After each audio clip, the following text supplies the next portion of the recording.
Y como todos los miércoles, en Carburando Radio está nuestro historiador que siempre recuerda cosas y cuenta cosas muy interesantes sobre la industria de automotriz y sobre el deporte motor. ¿Cómo está Gustavo Feder? Buen día. Buen día, ¿qué tal? ¿Cómo están?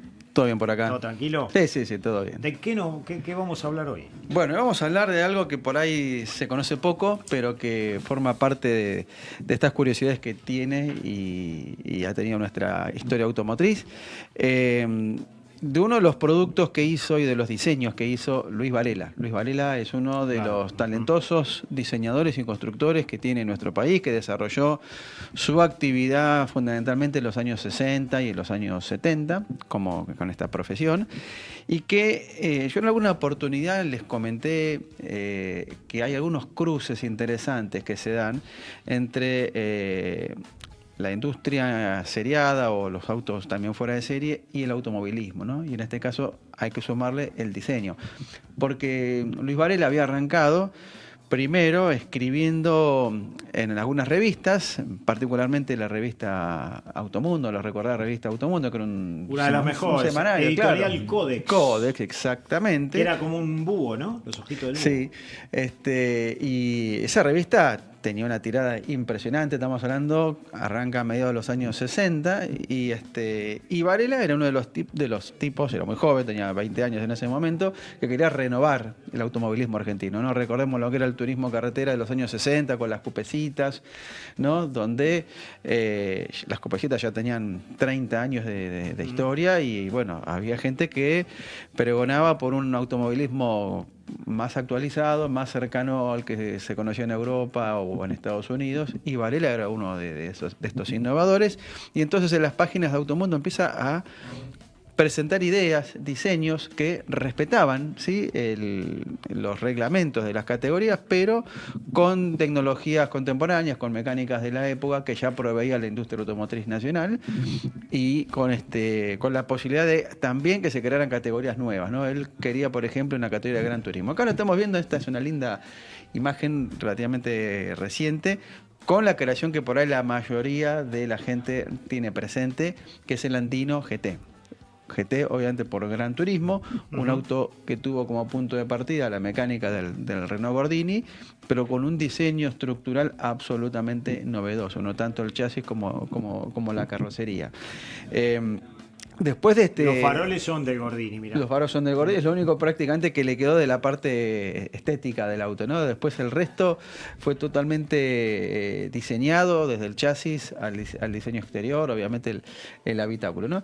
El Andino GT se terminaron los primeros prototipos en 1968. Acá estamos viendo el auto que le dio su base mecánica al Gordini. Y recordemos que en los años 60 participaba, por ejemplo, de los grandes premios con posiciones destacadas o rendimientos. Corrió en turismo carretera. No, de hecho, ganó bueno, antes, claro, tenemos el famoso ratón escandaloso que un poco le mojó la oreja a los autos grandes, sí, ¿no? A las cupecitas y a los compactos que de a poquito habían aparecido también en el escenario. Fíjense acá, esta es una imagen muy interesante que nos permite ver lo que se puede hacer con creatividad, ¿no? con ingenio, la altura que con tenía. voluntad, porque con respecto al Gordini. Claro, que el Gordini tampoco es un auto muy alto, Sí. ¿no? El Gordini estaría más o menos en 1,40 m y tenemos el Andino que estaba alrededor de 1 metro y un poquito el más. limpia parabrisas central, ya Sí. eso para esa época, hoy tienen los autos, eso era de avanzada. Sí, eso lo había tomado Luis de un ómnibus, que era el único que se podía acomodar, porque era un parabrisas muy inclinado y muy curvo, ¿no? Entonces, para que estuviese un barrido lo más amplio posible, es que, bueno, tomó como referencia esa pieza, ¿no? Bueno, estos son los antecedentes de Luis en el sentido de poder construir, pero él había hecho autos, cuando recién les decía esto de la mezcla del automovilismo, para, por ejemplo, pilotos importantes de los años 60, como Rienzi, Álzaga, Filippi, ¿no? Que les había diseñado y construido autos, o sea, él mandaba a construir, no tenía taller propio, pero recordemos que en esa época los pilotos solían tener sus propios talleres, ¿no? Donde hacían modificaciones a estas cupecitas, y bueno, esta gente construyó algunos de los autos que él había diseñado. Pero una vez que ya está lanzado el Andino GT, que el Andino lo construye una agencia oficial de ICA Renault en la localidad 9 de Julio, una localidad con mucha tradición también en el automovilismo. Acá estamos viendo la construcción de lo que era el proyecto Renault GT insisto, por Gran Turismo. Y entonces, a partir de esta experiencia es que él dice, bueno, voy a hacer otro desarrollo utilizando la plataforma y la carrocería del Gordini. Acá sí vamos a ver algo. Y entonces la idea que tiene Luis es muy interesante, es hacer una versión más deportiva, más agresiva, ¿no? De este auto, que era un auto que en esa época era lo que hoy llamaríamos una entrada de gama, ¿no? Claro, Era el Renault más accesible. Era como el Fetito y el Renault. Exacto, que compraban, digamos, las familias que por ahí accedían al primer 0 kilómetro, ¿no? Estaba dentro de las opciones. Y entonces él dice, bueno, voy a hacer algo, no diría transgresor, pero sí evolucionado, deportivo. Lo hizo Coupé, ¿no? Claro, lo hace Fastback, exactamente. Entonces, pero lo interesante del caso es que la intención era que el auto se siga viendo como un Renault Gordini. Claro. O sea, que no haya una ruptura, como por eso mostraba el Andino antes, que sí fue un caso distinto, muy extremo, ¿no? Entonces, él para poner en práctica eso, recién veíamos los primeros dibujos trazados así a mano alzada. No sé si podemos volver un poquito para atrás, porque hay unas cosas interesantes donde se puede ver lo que era el diseño original y las líneas que tenía el Gordini para ver la diferencia también de altura entre este proyecto y el otro. Bueno, ¿qué hacía con los Gordini? Acá está, fíjate. ¿Ves?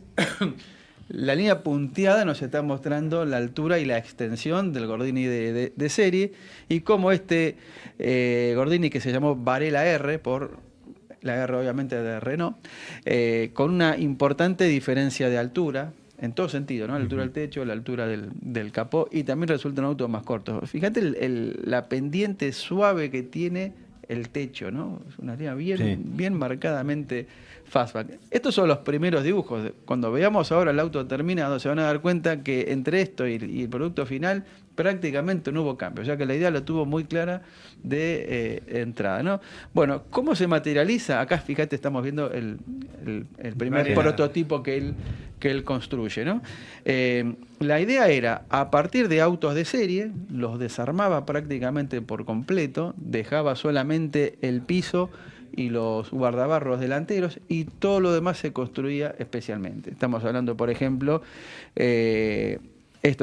acá se ve muy bien. Por ejemplo, se hacía la puerta más larga, porque hacer coupé, obviamente, claro, para que entren, porque en el habitáculo todavía conservaba las 4 plazas, ¿no? Por lo tanto, los que iban atrás, de algún modo, tenían que entrar con cierta comodidad. El techo era más bajo, le modificaba la curvatura, el bombé que tiene el techo estaba más aplanado, aparte de lo que vemos la línea Fastback. Se hace una luneta especial en acrílico también con una leve curvatura, se reemplaza el capó, se reemplaza la tapa, más que reemplazarse, se hace una tapa nueva para el motor, fíjate, con esas 2 aberturas que tiene para refrigerar, claro, y otras 2 aberturas en el panel, entre el centro entre las luces, también para permitir la refrigeración del motor. Todo esto que estamos viendo con chapa. ¿Sí? Este es el primer prototipo, por decirlo de alguna manera, ¿no? Chapa de acero, y se utilizó aluminio para lo que sería el capó, y que también se modifica porque se le incorporan, acá estamos viendo las luces del Fiat 770 o Fiat 800, sí, ¿no? Y el capó, decía, y la tapa del motor son las únicas piezas que no se hacen en acero, sino que se hacen en aluminio, que es un material mucho más maleable. Bueno, la construcción del primer prototipo concluye en 1970. Habían arrancado en el 68, o sea que se tomaron su tiempo. Se tomaron su tiempo, llevó tiempo, ¿no? Porque hacer todo esto era bastante complejo. Ahí lo vemos en un muy interesante color amarillo positano, que era el color de Fiat, ¿no? La Fiat, de hecho, ¿no tiene el logo de Abarth eso? No, ese Gordini. El Gordini. Pero perfecto. Está bien lo que me comentás, porque la idea que tiene Luis justamente es, se inspira en lo que hacía Abarth en Italia con los Fiat 600, ¿no? Eso te iba a consultar, sí. Gus. Era un auto, creo que Luis estuvo hace un tiempo con nosotros acá en el programa, exacto, y nos comentaba acerca de la influencia internacional. Trataba de trasladar muchas cosas que veía en Europa a este auto que él estaba construyendo. Claro. Sí, aparte, él, desde muy joven, desde adolescente, recibía revistas de Europa, de Italia, de Francia, que era casi imposible acá en Argentina acceder a esa información. Entonces todo eso lo va volcando en estas notas que yo les decía, en Automundo, también en Motor, también la revista del Automóvil Club escribió. Y entonces con todo ese conocimiento, bueno, lo metió en sus creaciones, ¿no? Pero la inspiración es esa, es tomar un poco el ejemplo de Abarth y trasladarlo en la medida de las posibilidades y con los recursos con los cuales él contaba. Pensar que detrás de él no había una empresa, ¿no? Si bien él tenía el apoyo de una agencia Ica Renault, como les contaba antes, de 9 de julio, que les daba el taller, le daba las instalaciones, el personal, pero después el Gordini lo compró él, lo fue modificando él. Bueno, este Gordini resultó, acá tenemos, bueno, lo estamos viendo otra vez, con detalles, por ejemplo, las llantas cromadas, los faros auxiliares, ¿sí? Le quedó mucho más interesante que el La gran pregunta que hago auto de siempre, serie. ¿existe algún auto de esto en la actualidad? Lamentablemente no existe, o al menos No se no ve, porque conozco. yo te digo, recién estoy viéndolo por primera vez, nunca vi este auto. Yo estoy en contacto con Luis, prácticamente... ¿Y cuántos hizo de esto? ¿Uno solo? 6 se hicieron, se lograron hacer 6. El amarillo este es el primero. Él, a partir de esto, presenta el proyecto al Fondo Nacional de las Artes y consigue una beca, ¿no? Como para poder completar la construcción del prototipo, ¿no? Y recibe el apoyo nada menos que del ingeniero Sierra, que se convierte Rafael Sierra, que va a ser su tutor en este proyecto, ¿no? Rafael Sierra, que vivió 100 años. Sí, impresionante. Yo tuve el gusto de conocerlo, charlar un poquito con él. Y entonces Varela tuvo que cursar una materia de ingeniería que él daba a la Universidad de Buenos Aires, y con eso recibía unos fondos que invertía en el desarrollo más que en el desarrollo, en la construcción del Varela R. Con este antecedente se presenta a un concurso de diseño que organizaba el INTI. El INTI, ¿no? El Instituto Nacional de Tecnología Industrial, tenía en los años 60 y comienzo de los 70 un apartado que era el CIDI, Centro de Investigación del Diseño Industrial, que otorgaba premio a los productos industrializados, ¿no? Hechos en Argentina. O sea que las empresas presentaban sus productos, se analizaba en distintas categorías. Este auto no era un producto seriado, pero a la gente, al jurado que organizaba el evento o el concurso, les pareció tan interesante que dijeron, no, presentarlo igual, que vamos a ver de qué manera lo podemos poner en alguna categoría y que compita. Y bueno, le entregan un premio de buen diseño, la etiqueta blanca de buen diseño, así se llamaba la mención honorífica que recibió, evidenciando que este diseño hecho en Argentina, bueno, tuvo un reconocimiento por parte de quienes eran los especialistas en esta disciplina. Con este antecedente, es decir, el premio de diseño más la beca del Fondo Nacional de Bellas Artes, bueno, él se lanza a la construcción en series, obviamente series chicas, ¿no? Y ahí es que puede construir una cantidad más hasta completar estos 6 que vos me habías comentado. Para la producción en series se traslada a La Plata, busca talleres que puedan hacer estos autos. Estos autos los podían transformar gente que ya tenía un Gordini y lo quería modificar, entonces vos le llevabas el Gordini a Varela y él te lo modificaba, o él compraba uno y lo armaba especialmente, ¿no? Ya para la producción seriada, algunas piezas se hacen en plástico reforzado, como el capó, la tapa, mirá, el motor. Estaba lindo, ese era de color, lindo. ¿Ese sería rojo? No, es el mismo amarillo que veíamos recién, ¿no? Está tomado, las dos fotos están tomadas en La Plata. Esto es en la parte donde están las universidades. El otro, el que está en color, no sé si se dieron cuenta, está tomada en la República de los Niños. ¿No? La República. Bueno, logra entonces construir, como les dije, otras 5 unidades más entre 1970 y 1973. ¿Se comercializaba como Varela R? Como Varela R. Pero bueno, era muy complejo. La construcción era costoso. El precio de venta, a pesar de que el auto era complejo de construir, era un 40% más que el Gordini de serie. O sea que es poco por todo el trabajo artesanal y de mano de obra intensiva que tiene, ¿no? Así que bueno, este es un auto interesante de ver porque nos muestra cómo a partir de un vehículo de serie que en ese momento producía la industria argentina con más del 90% de integración local, se le podía poner diseño y alguna personalización que lo hacía, le daba algunos atributos que el auto de serie no tenía.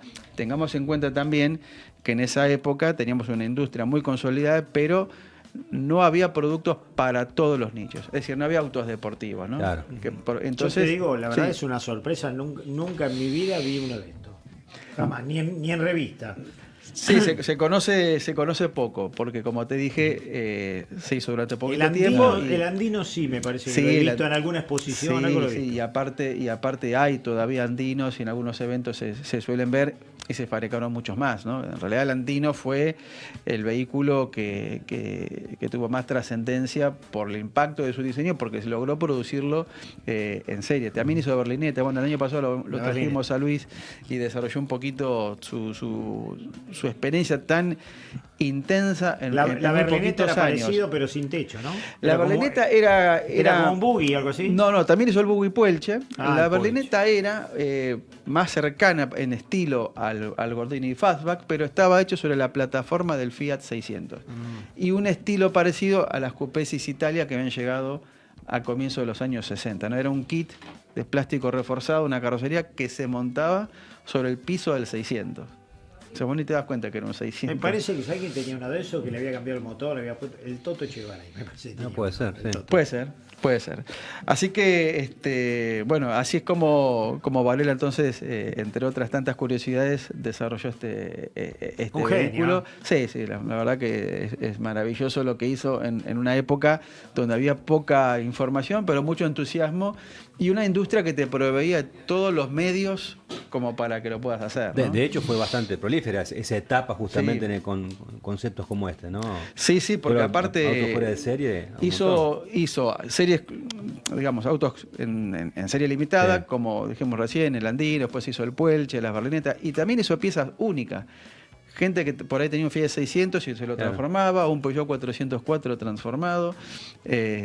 Es impresionante de todo lo que él desarrolló, como les dije al principio, en un periodo de tiempo muy breve, ¿no? Claro. Después el país no acompañó y siguió en otra actividad alejada del Sí. mundo de los autos. Gustavo, ¿hay alguna exposición que reúna este tipo de vehículos, así que sean personalizados o fuera de serie? Porque la historia Sí. es amplia, ¿no? Hay un montón de proyectos. Sí. Específicas de este tipo de vehículos no hay. Lo que suele haber, por ejemplo, en eventos como Expo Auto Argentino o Auto Clásica, son clubes que, por ejemplo, hay uno de Sport Nacional, Ajá, que trae algunos, muchas veces mezclan los andinos, o alguna berlineta, algunos de los que hizo Tulio Crespi. Ujú. Pero no hay, Sí, yo lo he y estás tirando una buena idea, ¿no? Que alguien Sí, se por lo- eso me parece que que estaría alguien se lo- buenísimo, porque- que a alguien se le ocurra. Y a alguien se le ocurra porque es primero que como búsqueda, es como una búsqueda del tesoro, porque ahí debe haber autos por toda la Argentina de este tipo. Sí. Lo ideal que esté en buen estado, porque yo ya te digo, en esa década de fines del 60 y hasta fines de los 70, Sí. había una gran cantidad de Un montón. constructores que hacían Un montón. sus propios vehículos, ¿no? A partir de vehículos ya seriados, ¿no? Sí, exacto. Y bueno, por ejemplo, el Lutera, Claro, por el eso. Chevron, ¿sí? Las modificaciones que decía recién de Tulio sobre el Torino o sobre modelos de Renault. Sí, amerita hacer una exposición, o al menos que surja alguna agrupación, ¿no? Claro. Que haga eventos, que se junten, que los exhiban y que muestren algo que fue muy interesante, ¿no? Muy Sí, sí, rico sí, por, sí, sí. por la diversidad. Así que bueno, y hablando de Luis Varela y de su trayectoria, el jueves 28, no mañana, el jueves de la semana que viene, los estoy invitando porque va a estar presentando este libro, nada menos que en el Automóvil Club Argentino. Ah, bien. El jueves 28 a las 6 de la tarde en el primer piso, en la sede central. Así que los que quieran participar simplemente tienen que confirmar asistencia a un mail, autohistoria@gmail.com. La entrada obviamente es gratuita.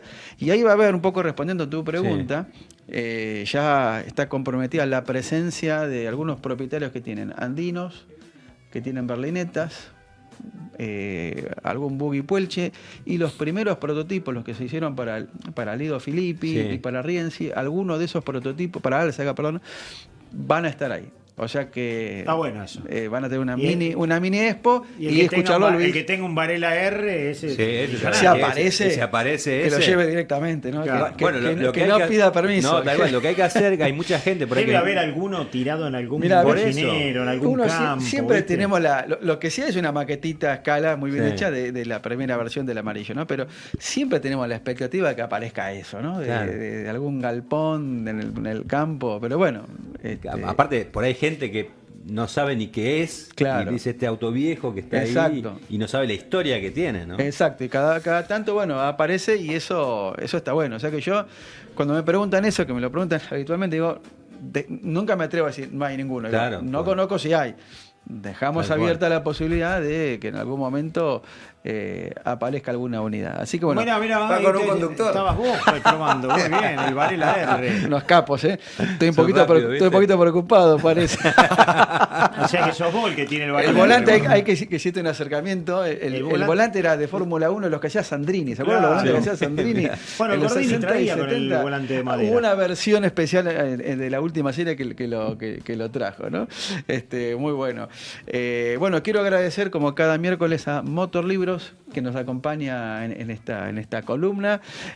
Invito a los que nos siguen a entrar a la web motorlibros.com y consultar el catálogo fierrero, libros de industria, libros de automovilismo argentino, libros de arte también vinculados con los autos. Así que bueno, ahí se pueden poner al tanto de las novedades de la editorial. ¿Y libros de vehículos de fuera de serie tienen?